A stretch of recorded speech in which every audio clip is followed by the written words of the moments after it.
ভাইজান নবী দিবস জলসা করছি, এক শ্রেণীর মানুষ বলছে নাজায়েজ, হারাম, বেদাত।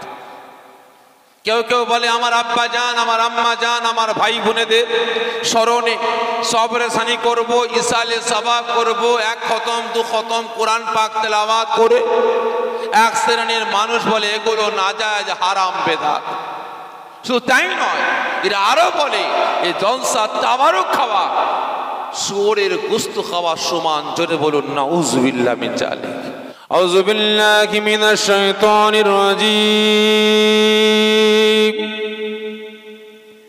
বিসমিল্লাহির রহমানির রহিম। قال الله تعالى في كلامه المجيد والفرقان الحميد ولا تقولوا لمن يقتل في سبيل الله أموات بل أحياء ولكن لا تشعرون. قال الله تعالى في كلامه المجيد والفرقان الحميد كل نفس ذائقة الموت. قال النبي صلى الله عليه وسلم من أحب سنتي فقد أحبني ومن أحبني كان معي في الجنة. قال الله تعالى في كلامه المجيد والفرقان الحميد إن الله وملائكته يصلون على النبي يا أيها الذين آمنوا صلوا عليه وسلموا تسليما. اللهم صل على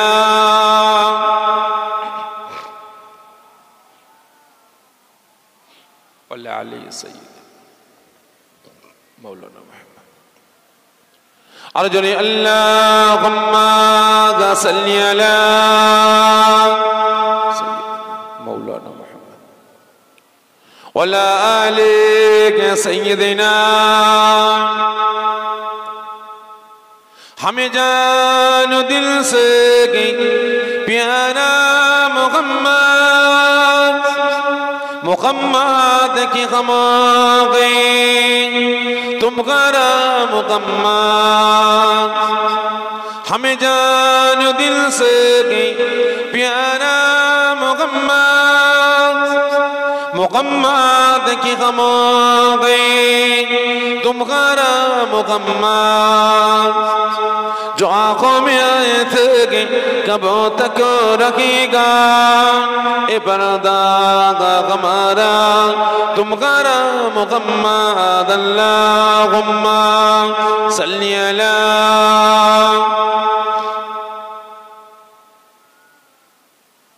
वला आले सय्यदिना. पैगम्बरों करो जागा दिखा दी खुदाया दरे मुद्दत से मिला दी खुदाया. पैगम्बरों करो जागा दिखा दी खुदाया दरे मुद्दत से मिला दी खुदाया. शराबे मुहब्बत पिला देगी खुदाया. पैगम्बरों का रोजा दिखा दी खुदाया. अल्लाहुम्मा सल्ली अला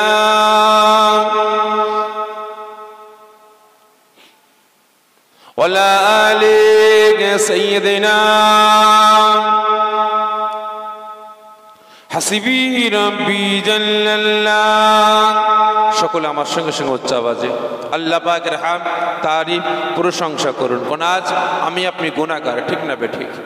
এতগুলো মুসলমান রাতের ঘুম হারাম করে, মূল্যবান সময় ব্যয় করে, কাজ কাম ত্যাগ করে, ঠান্ডাকে পরোয়া না করে এই রিয়াজুল জান্নাত, জান্নাতের বাগানে হাজির হয়েছে। কিসের জন্য? একটাই কারণ, আমাদের সারা জীবনে জিন্দেগির সাগিরা কবিরা জাহিরি বাতিনি সমস্ত গুনাহগুলিকে মাফ করার জন্য। ঠিক না বেঠিক? তার সাথে সাথে আল্লাহ রসুলকে খুশি রাজি করার জন্য। তবে আমার আল্লাহ পাক যে বান্দা বান্দির উপরে খুশি হয়ে যাবেন, রাজি হয়ে যাবেন, পৃথিবীর কোনো পাওয়ার কোনো ক্ষমতা তাকে আটকাতে পারবে? সকলে মিলে বলেন, পারবে না। তাই সকলে আল্লাহ পাককে খুশি রাজি করার জন্য, আল্লাহ পাকের রেজামন্দি লাভের আশায় একসাথে উচ্চ আওয়াজে আল্লাহ পাকের হাম, তারিফ, প্রশংসা আমার সঙ্গে সঙ্গে উচ্চ আওয়াজে করুন। হাসিবি রব্বি জাল্লাল্লাহ মা ফি কলবি গায়রুল্লাহ নূর মুহাম্মদ সাল্লাল্লাহ হক লা ইলাহা ইল্লাল্লাহ আরজু লা ইলাহা আরজু লা ইলাহা ইল্লাল্লাহ লা ইলাহা আরজু লা ইলাহা ইল্লাল্লাহ লা ইলাহা ইল্লাল্লাহ মুহাম্মাদুর রাসূলুল্লাহ আল্লাহুম্মা সাল্লি আলা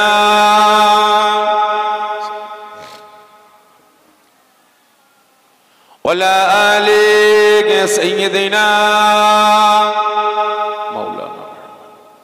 মাশাআল্লাহ, বহু দূর দূরান্ত থেকে, পার্শ্ববর্তী গ্রাম, পার্শ্ববর্তী পাড়া, পার্শ্ববর্তী মহল্লা থেকে আগত আমার দিন দরদ ইসলাম দরদি নামাজি মুসল্লি, নিক্কার, পরিজগার, আল্লাহওয়ালা বয়োজ্যেষ্ঠ আব্বা জানিরা, জওয়ান যুবকেরা, কচি বাচ্চা ভাইয়েরা, হাজিরানে মাহফিল, আমার শ্রীরামপুর গ্রামবাসী, নিক্কার, পরিজগার, দিন দরদ ইসলাম দরদি নামাজি মুসল্লি, আল্লাহওয়ালা বয়োজ্যেষ্ঠ আব্বা জানিরা, জওয়ান যুবকেরা, কচি বাচ্চা ভাইয়েরা, পর্দার আড়ালে উপস্থিতা আমার মা ও বোনেরা, আল্লাহ পাকের দরবারে লাখো লাখো শুকরিয়া আদা করি যে আল্লাহ পাক এই নওজোয়ান তরুণ যুবক ভাইদের আমার রাসূল পাক সাল্লাল্লাহু আলাইহি ওয়াসাল্লামের পাগল দেওয়ানাদের দিনের পর দিন পরিশ্রমের মাধ্যমে, খাটাখাটনির মাধ্যমে এই গ্রামবাসী আমার আব্বা জান, আম্মা জান, ভাই বোনেদের সহযোগিতায়, আপনাদের সকলের সহযোগিতায় প্রতি বছরের নেই বছরও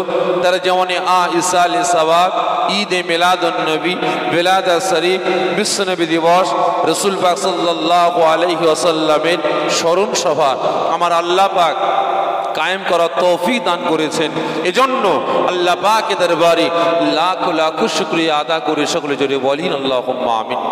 জোরে হবেন আল্লাহুম্মা আমিন।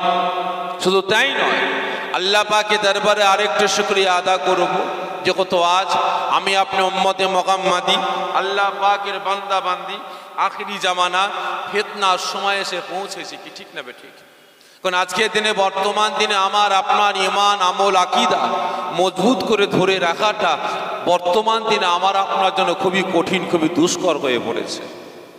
বিশেষ করে আজ দুই শ্রেণীর মানুষ, আমার আপনার ইমান, আমল, আকীদা, আমার আপনার একতা, ঐক্য, ভ্রাতৃত্ব, ভালোবাসা, আমার আপনার আত্মীয়তা, আমার আপনার সম্পর্ক আজকে ধ্বংস ধূলিসাৎ করে বেড়াচ্ছে। এক নাম্বার, কোনো মদখোর নয়, কোনো গাঁজাখোর নয়, কোনো তারিখোর নয়, কোনো সুদখোর নয়, কোনো বেনামাজি না, কোনো বেরোজগার না, এই আমাদের মতো কিছু কিছু টুপিওয়ালা, তানিওয়ালা, জুব্বাওয়ালা, হাদিসওয়ালা, কোরআনওয়ালা আজকে বেরিয়েছে। আজকে এ বেটারা জুজিয়াত মাসলাকে কেন্দ্র করে, ছোটখাটো মাসলাকে কেন্দ্র করে আমি আপনি মুসলমান, আমার আপনার ইমান, আমল, আকীদাগুলোকে আজকে ধ্বংস ধূলিসাৎ করে বেড়াচ্ছে। আজকে লক্ষ্য করুন, জানি না এই জান্নাতের বাগানটা কায়েম করতে গিয়ে আমার নওজোয়ান তরুণ যুবক ভাইয়েরা কতটা বাধার সম্মুখীন হয়েছেন বলতে পারবো না। বিভিন্ন জায়গায় যায়, শুনতে পাই কমিটি ভাইদের মন খারাপ, কি হয়েছে ভাই? ভাইজান নবী দিবস জলসা করছি, এক শ্রেণীর মানুষ বলছে নাজায়েজ, হারাম, বেদাত। কেউ কেউ বলে আমার আব্বা জান, আমার আম্মা জান, আমার ভাই বোনেদের স্মরণে সবরে সানি করব, ইসালে সওয়াব করব, এক খতম দু খতম কোরআন পাক তেলাওয়াত করে এক শ্রেণীর মানুষ বলে এগুলো নাজায়েজ, হারাম, বেদাত। শুধু তাই নয়, এরা আরো বলে এই জলসা তাবারুক খাওয়া শুয়োরের গোশত খাওয়া সমান। জোরে বলুন নাউযুবিল্লাহ মিন যালিক। জানি না আজকে আপনারা জান্নাতের বাগানে হাজির হয়েছেন, কতটা বাধার সম্মুখীন হয়েছেন বলতে পারবো না। বিভিন্ন জায়গায় যখন আপনারা ঈশান নামাজ পড়ে জান্নাতের বাগানের দিকে রওনা দিয়েছেন, বাড়ি থেকে সুন্নতি লেবাস পরে যখন মাথায় টুপি দিয়ে পবিত্র অবস্থায় জান্নাতের বাগানের দিকে রওনা দিয়েছেন, এক শ্রেণীর ফিতনাবাজ তারা বলে, চাচা ভাই আপনারা যাবেন কোথায়? ঈদে মিলাদুন্নবীতে যাব, রহমতুল্লাহর বাড়িতে সবরেসানিতে যাব, রিজাউল করিমের আম্মা জানে সবরেসানিতে যাব। যাবেন না, নাজায়েজ, হারাম, বেদাত। কি বলে না বলে না? আজকে এই বাটারা জুজিয়াত মাসলাকে কেন্দ্র করে আমার আপনার ঈমান, আমল, আকীদা গুলোকে আজকে ধ্বংস ধূলিসাৎ করে বেড়াচ্ছে। শুধু তাই নয়, আজকে লক্ষ্য করুন, আপনাদের পাড়া একটা, মহল্লা একটা, আপনাদের সমাজ একটা, আজকে এই বেটারা প্রত্যেকটা পাড়ায় মসজিদ একটা, মক্তব একটা, মাদ্রাসা একটা। আজকে এই বেটারা ওই সমাজটাকে টুকরো টুকরো করে মসজিদ, মাদ্রাসা, মক্তব গুলোকেও আজকে টুকরো টুকরো করে দিয়েছে। এটা কার মাদ্রাসা, মক্তব, মসজিদ? এটা ফুরফুরা। ওটা কার? তবলিগ। ওটা কার? জামাত ইসলাম। ওটা কার? আহলে হাদিস। ওটা কার? কাদিয়ানি। হচ্ছে না ভাই? আজকে এ বেটারা আমার আপনার ঈমান, আমল, আকীদা ধ্বংস করে ধূলিসাৎ করে শান্তি পেল না, শান্তি পেল না। এরা আমার আপনার মহল্লা গুলোকে, আমার আপনার মসজিদ, মাদ্রাসা, মক্তব গুলোকে টুকরো টুকরো করে শান্তি পেল না। এরা আজ বাপ বেটার সম্পর্ক, ভাই ভাই সম্পর্ক, সালাবোনার সম্পর্ক, পাড়াপড়শি সম্পর্ক, আজকে বন্ধু বন্ধুর সম্পর্ক আজকে ধ্বংস ধূলিসাৎ করে বেড়াচ্ছে। বাপ যদি ফুরফুরা হয়, বেটা তবলিগ আছে না নাই? বাপ ফুরফুরা, বেটা জামাত ইসলাম, বেটা আহলে হাদিস, বাপ ফুরফুরা আছে না নাই? আজকে সমাজটাকে টুকরো টুকরো করে বেড়াচ্ছে। তাই প্রত্যেককে বলবো, এখনের সময় আছে, ঈমান, আমল, আকীদা গুলোকে বাঁচান, কাজে লাগবে। ঈমান, আমল, আকীদা গুলোকে বাঁচান, কাজে লাগবে। কারণ ভাই 1000 বস্তা আলুকে পচাতে ক বস্তা পচা আলু দরকার? এ জোরে বলেন না, রাগ করছেন নাকি আপনারা আমার উপরে? ক বস্তা পচা আলু দরকার? যে একটা পচা আলু ঢুকিয়ে দেন, সময় নেবে, কিন্তু সমস্ত আলুগুলোকে পানি করে ছাড়বে। ঠিক না বেঠিক? আজকে আমার আপনার পাড়ায় পাড়ায়, গ্রামে গ্রামে, শহরে নগরে, আমার আপনার বাড়িতে বাড়িতে ওই রকম কিছু পচা আলু জন্ম নিয়েছে। আজকে আমার আপনার ঈমান, আমল, আকীদা গুলোকে বরবাদ করে বেড়াচ্ছে। তাই প্রত্যেককে বলবো, ওদের কাছ থেকে সরে আসুন।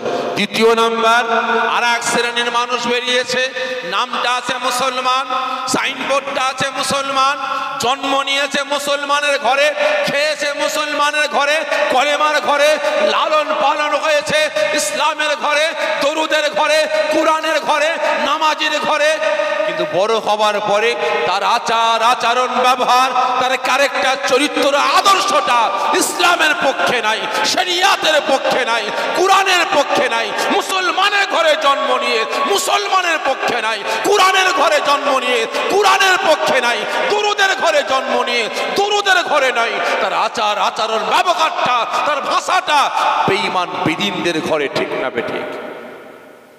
কারণ দেখবেন মাঝে মাঝে কাকের বাসায় কি আন্ডা পারে বলেন তো? যে কোকিল, কাক তা দেয় না, দেয় না? কাক তা দেয়, বাচ্চা ফোটে না, ফোটে। কাক খাওয়ায় না, খাওয়ায়। কাক কখন বুঝতে পারে ই আমার বাচ্চা না? বলতে পারেন? কাক কখন বুঝতে পারে আমার বাচ্চা না? যখন কথা বেরোয়, যখন বোলটা ফুটে যায়। কাক তার বাচ্চাকেও খাওয়াচ্ছে, কোকিলের বাচ্চাকেও খাওয়াচ্ছে।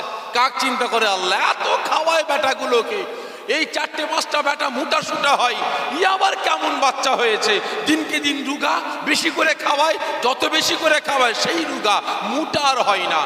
কাক চিন্তা করে কার বাচ্চা? যখন তার বলিটা ফুটে যায়, ভাষাটা বেরোতে লাগে, কাক চিন্তা করে আল্লাহ এতদিন তা দিলাম, বাচ্চা ফুটলো, বেশি বেশি করে খাওয়ালাম, বড় হলো, কিন্তু ভাষাটা দেখছে আমাদের না, ভাষাটা আমাদের না। কাকের মাথা গরম হয়ে যায়, লাথি মেরে ফেলে দেয়, ঠিক না বে ঠিক? আজকে আমার আপনার বাড়িতে বাড়িতে, আমার আপনার পাড়ায় পাড়ায় ওই রকম কিছু কোকিলের বাচ্চা জন্ম নিয়েছে, নামটা আছে মুসলমান, সাইনবোর্ডটা আছে মুসলমান, খেয়েছে মুসলমানের ঘরে, লালন পালন হয়েছে কালেমার ঘরে, ইসলামের ঘরে, তার ভাষা, তার কথা, তার আচার আচরণটা ইসলামের পক্ষে না, শরিয়াতের পক্ষে না, কুরআনের পক্ষে না। তাই প্রত্যেককে বলবো ওদের কাছ থেকে সরে আসুন, ঈমান আমল আকীদা গুলোকে বাঁচান কাজে লাগবে। কারণ 1000 কাউন খড়ের গাদা চালাতে কটা দিসলাই কাঠির প্রয়োজন? একটা দিসলাই কাঠি মেরে দেন, দাও দাও করে জ্বলে যাবে, সময় নেবে 1000 কাউন খড়ের গাদা পুড়িয়ে ছাই করে ফেলবে, ঠিক না বে ঠিক? আজকে এ বাচ্চারা আমার আপনার সমাজে ঢুকে আমার আপনার ঈমান আমল আকীদা গুলোকে পুড়িয়ে ছাই করার পরিকল্পনা শুরু করেছে। তাই আজ আল্লাহ পাকের দরবারে লাখ লাখ শুকরিয়া আদা করব, ওই সমস্ত ফিতনাবাজদের পাতা জালে আপনারা পা না দিয়ে দুনিয়ার মায়া মমতা ভালোবাসা ত্যাগ করে এই রিয়াজুল জান্নাত, জান্নাতের বাগানে হাজির হয়েছেন, শরিয়াতের আইন কানুন বিধানকে বুঝে নেওয়ার জন্য, আল্লাহ আল্লাহ রসুলের তারই প্রশংসা করার জন্য হাজির হয়েছেন। আল্লাহ পাক আমাকে আপনাকে সকলকে পাক মাহফিলে দুনিয়া জান্নাতের বাগানে আসার বসার তৌফিক দান করেছেন। এজন্য আল্লাহ পাকের দরবারে লাখ লাখ শুকরিয়া আদা করে সকলে জোরে বলেন আল্লাহুম্মা আমিন, জোরে হবেন আল্লাহুম্মা আমিন। তা ভাই সাহেব, ওয়াজ নসিহত আল্লাহ করে আপনারা অনেক শুনেছেন, কি ঠিক না বে ঠিক? অনেক শুনেছেন। জলসাটা নতুন না পুরাতন? জলসা পুরাতন, আর আমি নতুন। আপনার এই শ্রীরামপুরে গ্রামে আমার জীবনের প্রথম এসেছি, আশপাশে এসেছি, কিন্তু এই শ্রীরামপুরে প্রথম এসেছি ভাই। জানি না কিভাবে কথাবার্তা বললে, আলাপ আলোচনা করলে আপনারা শুনবেন, বুঝবেন, সেই মোতাবেক আমলের জিন্দেগি তৈরি করবেন জানি না। এসেছি আপনার দ্বারা পীরে রাখতে জিগার, আপনাদের পীর ভাই দুটো কথা বলে বিদায় নেব। তবে আমার একটা অভ্যাস, প্রত্যেকটা জায়গায় কিছু কথা বলার আগে কিছু প্রশ্ন করি, ঠিক তদ্রূপ আজকেও করব, আশা রাখি সকলে উত্তরটা দেবেন। আচ্ছা বলেন তো, রাতের ঘুম হারাম করে মূল্যবান সময় ব্যয় করে সুন্নতি লেবাস পরে এই পাক মাহফিলে হাজির হয়েছেন কার ভালোবাসায়? সকলে মিলে বলবেন, এটা আওয়াজ দিয়ে বলেন, কার ভালোবাসায়? আল্লাহ আল্লাহ রসুলের ভালোবাসায়। কে ভালোবাসেন, কে বুঝতে বাসেন না বুঝতে পারলাম না ভাই, কারণ আওয়াজ কেউ জোরে দিয়েছেন, আবার কেউ ঠোঁটটা লাড়িয়ে ছেড়ে দিয়েছেন, আবার কেউ জবানটা বন্ধ রাখলেন। সকলে মিলে বলেন না কার ভালোবাসায়? তাও ঠিক মতো আওয়াজ আসে না, একটু কষ্ট দিচ্ছে, মনে ব্যথা নেবেন না। কতজন বলছেন যে সত্যকারের আল্লাহ আল্লাহ রসুলকে জীবনের থেকে বেশি পেয়ার করে আজকে জান্নাতের বাগানে হাজির হয়েছে? একটু আমার সঙ্গে হাতটা উঁচা করেন তো, আমি দেখতে চাই। আর্ধেক ভালোবাসেন, পুরো হাত তোলেন, মাশাআল্লাহ। হাত নাবিয়ে দেন। আমার আল্লাহ আল্লাহ রসুলের ভালোবাসার পক্ষে সত্যকারে হাত তুললেন। ভালোবাসেন আপনারা? এই সকলে মিলে বলেন হ্যাঁ ইয়া না। ভালোবাসেন? খারাপ মনে নেবেন না, মিথ্যা বললেন, মিথ্যা। হয়তো অনেকের মনে প্রশ্ন জাগবে, এত বড় আসপর্দা, এই কাজ কাম বন্ধ করে ব্যবসা বাণিজ্য ছেড়ে দিয়ে এই কনকনে ঠান্ডা এসে বসে আছি, আর বেটা বলে কি না আল্লাহ রসুলকে ভালোবাসেন? মিথ্যে কথা। রেখে দেন আপনার মতো ভালোবাসা। কতটা ভালোবাসেন আল্লাহ আল্লাহ রসুলকে? যদি আজ আপনার এই হাতটা আমার আল্লাহ পাকের পক্ষে, রসুলের পক্ষে, ভালোবাসার পক্ষে হতো, তাহলে মুসলমান এই হাত দিয়ে শরিয়াতের আইন কানুন বিধানগুলোকে, এই হাত দিয়ে রসুলের আদর্শ ক্যারেক্টার চরিত্র সুন্নাত গুলোকে জবে কুরবানি করে বেড়াতে পারতেন না। আজকে আওয়াজ দিয়ে বলি আল্লাহ আল্লাহ রসুলকে ভালোবাসি। কতটা ভালোবাসেন? আল্লাহ পাকের পক্ষে, রসুলের পক্ষে যদি আপনার হাতটা সত্যের হতো, তাহলে এই হাত দিয়ে একটু অর্থের জন্য, টাকা পয়সার জন্য, ধন সম্পত্তি, চেয়ার গদির জন্য, 1 বিঘে 2 বিঘে জমির জন্য, একটা বিল্ডিং বালাখানার জন্য, একটু আরাম আয়েশের জন্য শরিয়াতের আইন কানুন বিধানগুলোকে বেঈমান বেদিনদের হাতে আপনি বিক্রি নিলাম করতে পারতেন না। আজকে হাত তুলে বলছেন আল্লাহকে ভালোবাসি, রসুলকে ভালোবাসি। লজ্জা করা দরকার। কতটা ভালোবাসেন? আপনার পাড়ায় মসজিদগুলো কাঁদছে, মুসল্লি না। মাদ্রাসাগুলো কাঁদছে, কুরআন পাক তেলাওয়াত করার জন্য ছাত্র নাই। আপনার বাড়িতে বাড়িতে কুরআন পাক পড়ে আছে, তেলাওয়াত করনেওয়ালা নাই। বাড়িতে বাড়িতে নামাজের পাটিগুলো কাঁদছে, মুসল্লি নাই। বাড়িতে বাড়িতে তাসবিহগুলো পড়ে আছে, গুননেওয়ালা নাই। আর হাত তুলে আওয়াজ দিয়ে বলি আল্লাহ আল্লাহ রসুলকে ভালোবাসি, লজ্জা করা দরকার। এতজন তো হাত তুলে বললেন আল্লাহ আল্লাহ রসুলকে ভালোবাসেন। কার বাড়িতে কুরআন পাক নাই একটু বলবেন? কার বাড়িতে কুরআন পাক নাই? কেউ আছেন ভাই যে কুরআন পাক নেই? তাহলে প্রত্যেকের বাড়িতে কুরআন পাক আছে, ঠিক না বেঠিক? আমি সপ্তাহ বাদ দিলাম, মাস বাদ দিলাম, 6 মাস বাদ দিলাম, বছরে একবার কতজন আল্লাহ পাকের পবিত্র বাণী কুরআন পাকটাকে ভালোবেসে কুরআন পাক তেলাওয়াত করেছেন? কজন আছেন ভাই? হাত তুলতে হবে না, অনেকে ধরা পড়ে যাবে। ভালো করে বুঝবেন, 150 টাকা, 200 টাকা, 300 টাকা দিয়ে কুরআন পাক হাদিয়া করলেন, আলমারির মাথায় রাখলেন, আর কাটায় রাখলেন, টেবিলের ওপরে রাখলেন। সপ্তাহ নয়, মাস নয়, বছরে একবার কুরআন পাকটাকে দেখার আমার আপনার সময় হলো না। পকেটে মোবাইল আছে, সারা দিনে 15 বার 20 বার থুতু দিয়ে কাপড়ে মুছছেন, জামায় মুছছেন, গেঞ্জিতে মুছছেন। বাড়িতে টেলিভিশনটা পড়ে আছে, সারাদিনে 4 বার 5 বার পালিশ করছেন, কিন্তু আল্লাহ পাকের পবিত্র বাণী কুরআন পাকটা উপরে 1 ইঞ্চি 1.5 ইঞ্চি ময়লা পড়ে গেছে, ওই পোকার খোরাক হয়ে যাচ্ছে, আরশোলা বাসা বাঁধছে, টিকটিকি বাসা বাঁধছে। এই মুসলমান একবারও নজর গেল না। আর হাত তুলে বলি আল্লাহকে ভালোবাসি, রসুলকে ভালোবাসি, লজ্জা করলো না? আল্লাহ পাকের পবিত্র বাণীকে আপনি ভালোবাসতে পারেননি, তাহলে আল্লাহকে কতটা ভালোবাসেন? এই প্রত্যেককে বলছি মুসলমান এখনো সময় আছে। আল্লাহ পাকের পক্ষে, রসুলের পক্ষে আসার মতো আসুন। যদি আসতে পারেন তো আসার মতো আসুন, আর না হলে ভাই বেরিয়ে যান। খারাপ মনে নেবেন না। আমার আপনার মতো এই গাদ্দার মার্কা মুসলমান, আমার আল্লাহ পাকের প্রয়োজন নাই, রসুলেরও প্রয়োজন নাই। ভালো করে বুঝবেন। এই যে মৌলানা সাহেব ওয়াজ করতে করতে বলছেন, বাবারা বাবারা আল্লাহ পাকের কত বড় নিয়ামত আপনারা দেখেন। বিরাট বড় একটা পুকুর আছে, পুকুরের পারে একটা গাছ আছে। ওই গাছের পাতা যখন পুকুরে পরে কুমির হয়ে যায়, ওই গাছের পাতাটা ডাঙায় পড়লে বাঘ হয়ে যায়। কি ওয়াজ করলো? পুকুরের পারে গাছ, গাছের পাতা পুকুরে পড়লে কুমির হয়ে যায়, আর ডাঙায় পড়লে বাঘ হয়ে যায়। একজন শ্রোতা দাঁড়িয়ে বলছে, হুজুর বিয়াদবি মাফ করবেন, একই গাছের পাতা পুকুরে পড়লে কুমির, ডাঙায় পড়লে বাঘ। হুজুর ওই গাছের পাতা যদি অর্ধেকটা পুকুরে পড়ে আর অর্ধেকটা ডাঙায় পড়ে কি হবে? হ্যাঁ ভাই কি হবে বলেন? কি হবে? কথা বলে না যে অর্ধেকটা পুকুরে অর্ধেকটা ডাঙায় পড়লে কি হবে? আর শুনছেন তো আপনারা? যে শুনছেন তো নাকি? খারাপ মনে নিচ্ছে, লাইন চেঞ্জ করবো নাকি? আমার ভাষাটাই কিন্তু এরকম ভাই, বুঝতে পেরেছেন? আমি আগেই বলেছি কি হবে, না বাঘ হবে আর না কুমির হবে, না ঘাড়কা না ঘাটকা, না মুসলমানের মরা না বেদিনের মরা। ঠিক না বেঠে? আজকে আমাদের সমাজে দেখবেন কিছু আছে মদ খাচ্ছে, নামাজও পড়ছে, নামাজ পড়ছে, গেঁজা খাচ্ছে, নামাজ পড়ছে, তারি খাচ্ছে, নামাজ পড়ছে, সুদ খাচ্ছে, নামাজ পড়ছে, মিথ্যা কথা বলছে, নামাজ পড়ছে, বাপ মার উপরে নির্যাতন করছে। রমজান মাসে রোজা রেখেছে, দাঁড়িপাল্লার মাল কম বেশি করছে, রমজান মাসে রোজা রেখে লটারি খেলছে, আছে না নাই? একবার আল্লাহকে খুশি করছে, একবার ইবলিশকে খুশি করছে। কি ঠিক না বেঠিক? তাহলে এ দুমুখ মার্কা মুসলমান। কি মুসলমান? মুনাফেক মার্কা মুসলমান। ঠিক না বেঠে? তাহলে এই দুমুখ মার্কা মুসলমান। আমার আল্লাহ পাকের প্রয়োজন আছে? কথা বলেন। রসুলের প্রয়োজন আছে? না।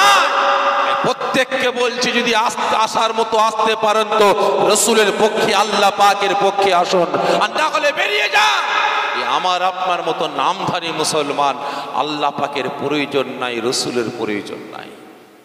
বুঝতে পেরেছেন? এটা আমি বলছি না, আমার বাপ দাদু বলছেন না, স্বয়ং আল্লাহ পাক নিজে বলছেন। একটু বলে অন্যদিকে যাব। একদিন নবী আমার অনেক বড় কথা সংক্ষেপে বুঝাবার জন্য বলছে।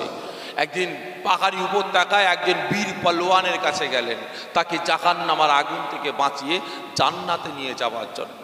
রাসূল আমার ওই কাফের মুশরিক বেঈমান বেদিনের কাছে গিয়ে কলেমার দাওয়াত দেওয়া শুরু করলেন।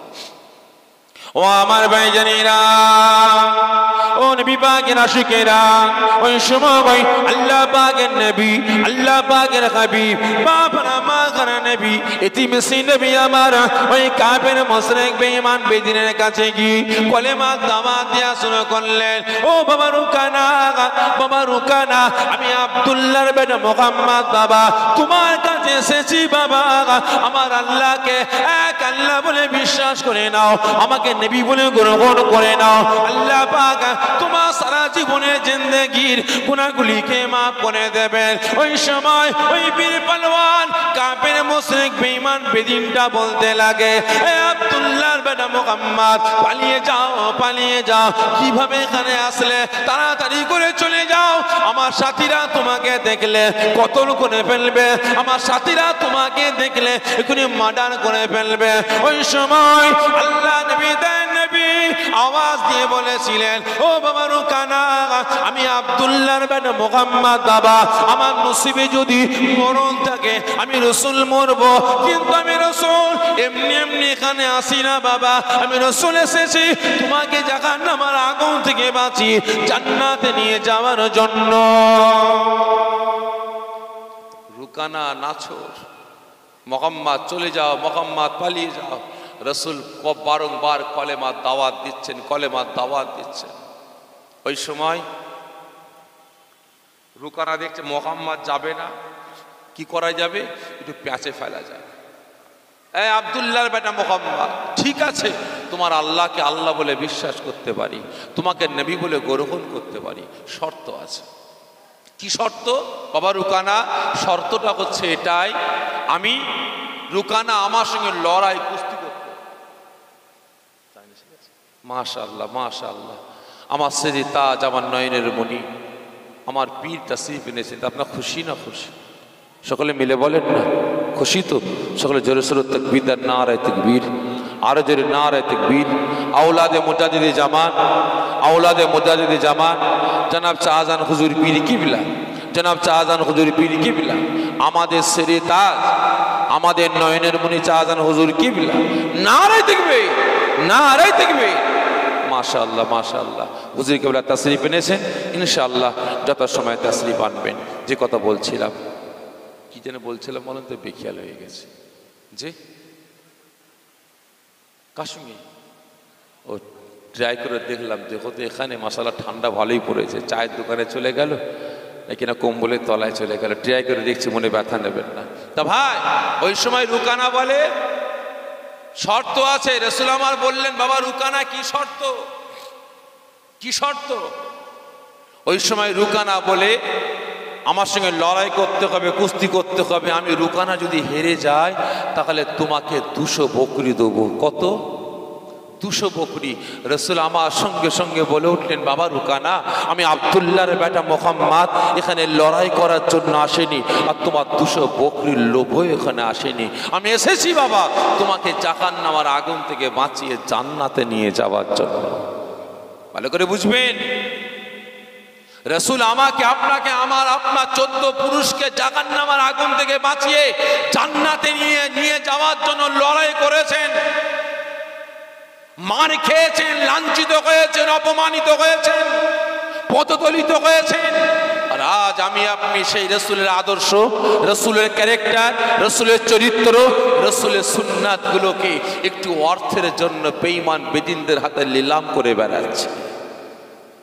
ভালো করে বুঝবেন, যদি এইরকম অফার আমাকে আপনাকে দেওয়া হতো রহমতুল্লাহ, যে ওই আব্দুল করিম খুব বাড়াবাড়ি করছে, একটু ঠান্ডা করে আয়তো, 1000 টাকা দেবো, স্যার আপনি মাল রেডি করেন, আমি এখনই আসছি, ও ঠান্ডা করে চলে আসবে, ঠিক না বেঠিক?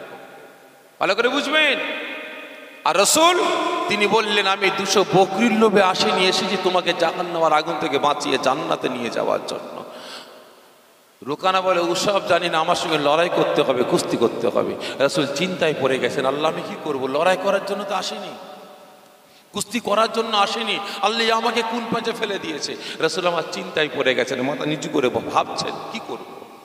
ও আমার ভাইজানেরা, ও নবী পাকের আশিকেরা, ওই সময় আমার আল্লাহ রাব্বুল আলামিন আর সহ্য করতে পারলেন না, মালায়েকা ফেরেশতাকে ডাকতে আরম্ভ করলেন। এই মালায়েকা ফেরেশতা জিবরাইল, খবরদার খবরদার খবরদার দেরি নয়, যাও যাও যাও, আমি আল্লাহ পাক আমার হাবিবের কাছে যাও, আমি আল্লাহ আমার দোস্তের কাছে যাও। ওই কাফের মুশরিক বেঈমান বেদিনটা আমি আল্লাহ পাক আমার হাবিবের সাথে লড়াই করতে চাই, আমার বন্ধুর সঙ্গে লড়াই করতে চাই। আমার রাসূল চিন্তায় পড়ে গিয়েছে, আমি আল্লাহ পাক আমি সব সহ্য করতে পারি, আমি আল্লাহ পাক আমার হাবিবের কষ্টটা দেখলে, আমার হাবিবের দুঃখটা দেখলে, আমার হাবিবের মুখে ব্যথাটা দেখলে আমি আল্লাহ পাক সহ্য করতে পারি না। এ মালায়েকা ফেরেশতা জিবরাইল, আমি আল্লাহ পাক আমার রাসূলের সাথে ওই বেঈমান বেদিন কাফেরটা লড়াই করতে চাইছে, আমার রাসূলকে নিষেধ করে দাও, আমার রাসূল যেন চিন্তা না করে। আমি আল্লাহ পাক ওই বেঈমান বেদিনের সঙ্গে লড়াই করার জন্য আমার রাসূলকে হুকুম দিয়ে দিলাম। শুধু হুকুম নয়, আমি আল্লাহ পাক আমার রাসূল আমার দোস্ত আমার বন্ধু ওই বেঈমানের সঙ্গে লড়াই করবে, কাফেরের সঙ্গে লড়াই করবে। আমি আল্লাহ পাক আমার রাসূলকে ওই বেঈমান বেদিনের সঙ্গে লড়াই করার জন্য আমার তরফ থেকে আমার বন্ধুকে স্পেশাল পাওয়ার ক্ষমতা দান করে দিলাম। আল্লাহ পাক স্পেশাল পাওয়ার দিলেন কাকে? আমার আপনার রাসূলকে। যাও, মালায়েকা ফেরেশতা সালাম দিলেন। রাসূল আমার উত্তর দিয়ে বলেন, ভাই জিবরাইল হঠাৎ করে এখানে? হুজুর আমার আল্লাহ পাঠিয়েছে। কেন ভাই হঠাৎ করে এখানে কেন পাঠালেন? হুজুর আপনি চিন্তা করবেন না, আপনি চিন্তা করছেন এই বেঈমান বেদিনের সঙ্গে লড়াই করবেন না করবেন না, আল্লাহ পাক আপনার চিন্তা দেখে থাকতে পারলেন না, আমাকে পাঠিয়েছেন, আপনি লড়াই করুন, লড়াই করুন। শুধু তাই নয়, আল্লাহ হুকুম দিয়েছেন এবং আপনাকে স্পেশাল আল্লাহ পাক পাওয়ার ক্ষমতাও দান করেছেন।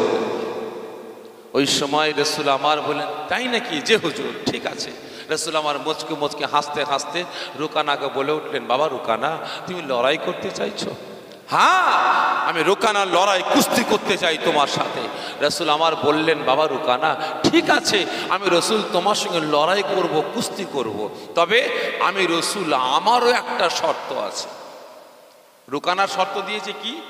হেরে গেলে 200 বকরি দেবে। আর রাসূল পাক বলছেন, বাবা রুকানা, আমি রাসূল আমারও শর্ত আছে, আমার শর্তটা হলো এটাই, তুমি হেরে গেলে তোমার হাতটা ধরে আমি রাসূল তোমাকে জাহান্নামের আগুন থেকে বাঁচিয়ে জান্নাতে নিয়ে যাব।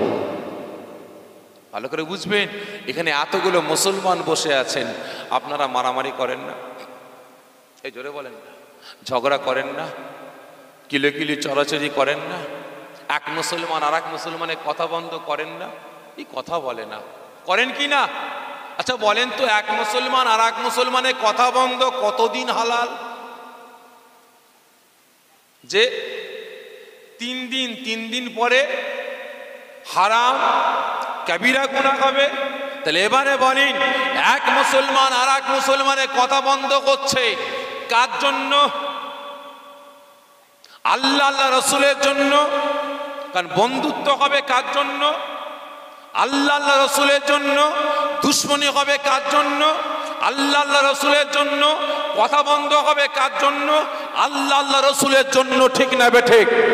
আজ এতগুলো মুসলমান বসে আছেন, আপনারা বলুন, আপনারা কথা বন্ধ করেন মাসের পর মাস, বছরের পর বছর, মরে গেলে জানাজার নামাজটা পর্যন্ত পড়েন না, কার জন্য? আল্লাহ পাকের জন্য, রসুলের জন্য। এই বলেন না, কার জন্য? বেঈমান বেদিনদের জন্য, হারাম খোরদের জন্য। ঠিক না বেঠিক? ভালো করে বুঝবেন, এক মুসলমান আর এক মুসলমান দ্বন্দ্ব করছে, ঝগড়া করছে, কিলোকিলি করছে, চড়াচড়ি করছে, কিসের জন্য? আল্লাহ আল্লাহ রসুলের জন্য, শরিয়াতের জন্য। এক মুসলমান বেনামাজি তাকে নামাজি বানাবার জন্য, একজন মদখোরকে মদ ছাড়াবার জন্য, একজন গাঁজাখোরকে গাঁজা ছাড়াবার জন্য, তারিখোরকে তারি ছাড়াবার জন্য, সুদখোরকে সুদ ছাড়াবার জন্য। এতজন তো বসে আছেন, কেউ ঝগড়া করেছেন? বলেন, খারাপ লাগছে নাকি আমার? ভালো করে বুঝবেন। আজকে খারাপ মনে নেবেন না, জীবনে প্রথম আপনার গ্রামে এসেছি ভাই। তবে হাঁড়ির ভাত সব হয়েছে না হয়নি, সব ভাত টিপে টিপে দেখা লাগে না, একটা দুটো ভাত টিপলেই বোঝা যায় হাঁড়ির ভাত হয়েছে না হয়নি। জীবনে প্রথম এসেছি ভাই আপনার গ্রামে, এটা অনুমান করে বলছি। যদি 100 ঘর মুসলমান হয় এই শ্রীরামপুরে, 100-র মধ্যে প্রায় 65 থেকে 70টা বাড়িতে মহিলা সমিতি বন্ধন ব্যাংক ঢুকেছে। বেশি বলে ফেললাম যে আরো বেশি আছে, তাহলে কম বললাম। আচ্ছা বলেন তো, হারাম ব্যবসা করা, সুদের ব্যবসা করা হালাল না হারাম?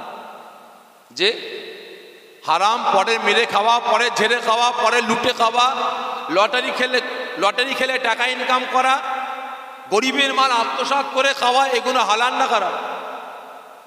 জোরে বলেন না যে এগুলো হারাম। মুসলমান ছেলে মেয়ের বিয়েতে বর্তমান দিনে ভাই এখন ডিজে গান মানে বক্স লাগিয়ে গান বাজনা না বাজালে আবার বিয়ে নাকি শুদ্ধ করছে না। এখন আবার নতুন করে সব বিয়ে বাড়িতে গান বাজনা শুরু হয়েছে। তাহলে যে বাড়িতে গান বাজনা হয় সেই বাড়ির খাদ্যটা খাওয়া কি ভাই হালাল না হারাম? তাহলে হারাম। তাহলে এবারে বলেন, এই মুসলমান আপনাকে দাওয়াত দিয়েছে, আপনাকে দাওয়াত দিয়েছে, আপনি তার বাড়ি খেতে গেলেন, সামনে কুরমা, পোলাও, কেলিয়া, মাথায় টুপি দিয়ে এত বড় দাঁড়িয়ে সুন্নতি লেবাস পরে সে হারামখোরের বাড়িতে খেতে গেলেন, বেনামাজির বাড়িতে খেতে গেলেন, বেরুজদারের বাড়িতে খেতে গেলেন। আপনি জেনে বুঝে হারাম খাদ্যটা বিসমিল্লাহ বলে খাবেন না কি বলে খাবেন? জোরে বলেন না, কি বলে খাবেন ভাই?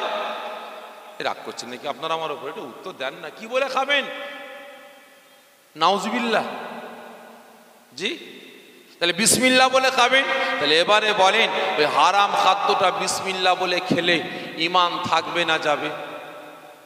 যে ঈমান বরবাদ হয়ে যাবে। বিবি কি হবে? 3টে তয়াকার লয়াকার ক পড়ে যাবে। তাহলে এবারে বলেন, স্বামীর রেহেমটা গেলে স্ত্রীর গর্ভে, তাহলে সেই বাচ্চা দুনিয়ায় ভূমিষ্ঠ হবে। কি বাচ্চা হবে